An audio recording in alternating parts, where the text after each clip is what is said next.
प्रयागराज में 24 फरवरी को उमेश पाल की हत्या करने के बाद भागा गुड्डू मुस्लिम तब से लेकर अब तक लगातार भाग रहा है।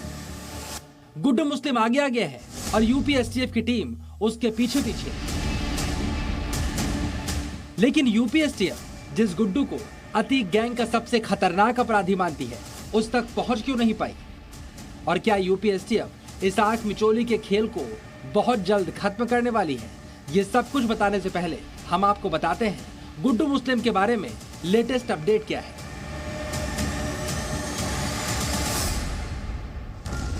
प्रयागराज का नामी बमबाज गुड्डू, जो चलते चलते दौड़ते दौड़ते बम बनाने और चलाने के लिए कुख्यात है, अपराध करके फरारी काटने में भी एक्सपर्ट माना जाता है। और फिलहाल यूपी के प्रयागराज से भागे गुड्डू की तलाश यूपी, कर्नाटक, ओडिशा, पश्चिम बंगाल और छत्तीसगढ़ तक जारी है। लेकिन जब तक पुलिस को गुड्डू की एक लोकेशन के बारे में मालूम चलता है, गुड्डू अपने दूसरे ठिकाने की तरफ निकल जाता है। फिलहाल जो जानकारी मिली है उसके मुताबिक गुड्डू 2 अप्रैल से 13 अप्रैल तक ओडिशा में रहा, यानी लगभग 12 दिनों तक गुड्डू ओडिशा में छिपा रहा। ओडिशा में गुड्डू अपने कपड़ों का बैग छोड़कर भाग निकला। ओडिशा से अब गुड्डू के छत्तीसगढ़ पहुंचने की खबर है। सवाल उठता है, आखिरकार गुड्डू तक पुलिस पहुंच क्यों नहीं पा रही? तो इसके पीछे गुड्डू के भेष बदलने में एक्सपर्ट होने को सबसे बड़ी वजह माना जा रहा है।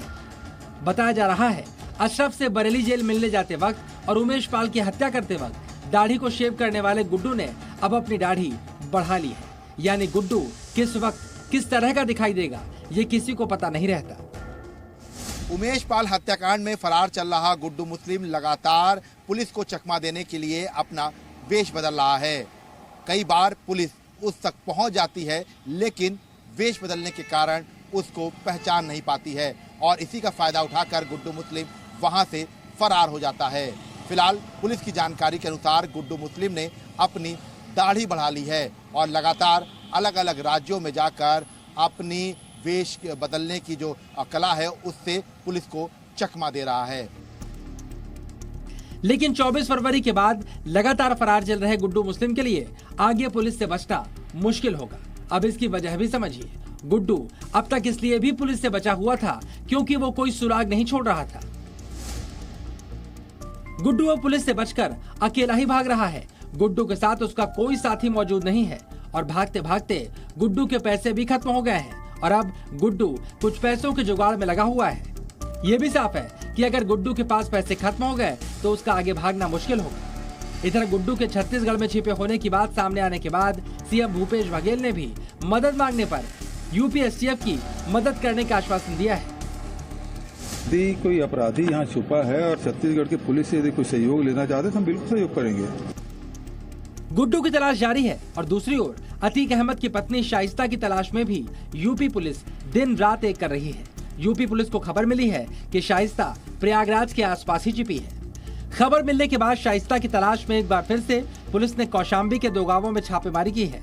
इन गांवों में अतीक की पुरानी रिश्तेदारी है और इसीलिए प्रयागराज पुलिस ने कौशाम्बी में रेड की है। कौशाम्बी के असरावल खुर्द और असरावल कला गांव में ये छापेमारी की गई है। लेकिन शातिर शाइस्ता रेड से पहले ही अपने छुपने की जगह बदल देती है। शाइस्ता मोबाइल का इस्तेमाल नहीं कर रही है और खबर मिली है अतीक की बहन आयशा नूरी भी शाइस्ता के साथ मौजूद है। इससे पहले शाइस्ता की तलाश में अशरफ के ससुराल में भी छापेमारी हुई है। शाइस्ता की तलाश में चली छापेमारी के बावजूद पुलिस के हाथ कुछ नहीं लगा। जी न्यूज की टीम भी यमुना के उस कछारी इलाके में पहुंची जहां पर पुलिस ने शाइस्ता की तलाश की थी। आप देखिए यहाँ पर ये जो इलाका, ये जो रोड है, ये पूरा रोड जो है यहाँ पर मुस्लिम समाज के लोग रहते हैं, आसपास के गांव में गिद्दी बिरादरी के लोग रहते हैं। इसलिए लगातार पुलिस अपनी नज़र यहाँ पर बनाई हुई है और लगातार यहाँ पुलिस छापेमारी कर रही है और शाइस्ता की तलाश में तमाम, चाहे प्रयागराज हो, कौशाम्बी जिला हो, और ये जानकारी है कि हो सकता है शाइस्ता किसी रिश्तेदार के घर में छुपी हो, इसलिए यहाँ पर लगातार छापेमारी चल रही है। Z News।